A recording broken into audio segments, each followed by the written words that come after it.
Vadiko mikiky mana sisa. Chérie.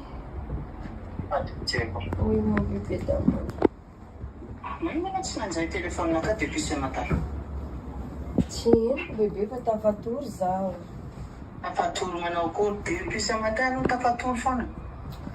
Reraka za vadiko fa ino ma raha karaha ty karaha ho samy mpiara amina tsisy dikany. Misy moa ambadika ao. Tsisy olo, za raiky. Avario aty caméra io manaky. Ankin'i zany. Fa karaha dala ino mamy maraha tsisy dikany ty chérie. Aty caméranao, ataoko ambadika aty caméranao. Ambadika ia. Ambadika aty manaky. Tsisy raha io vadiko. Ano ka sasampiaro? Ataoko ambadika aty teo caméra io. Tie.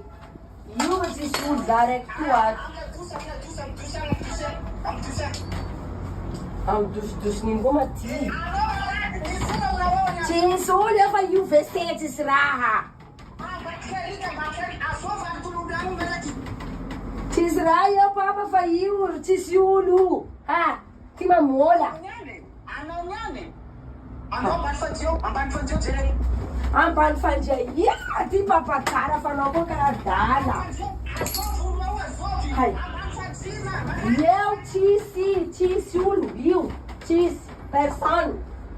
Za raiky to ato. Ty tsy voneko ty niany. Fitaratra ia koa ma ty.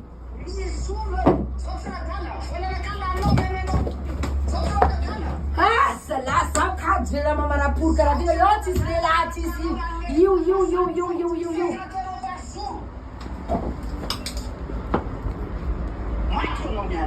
Comment tu sens?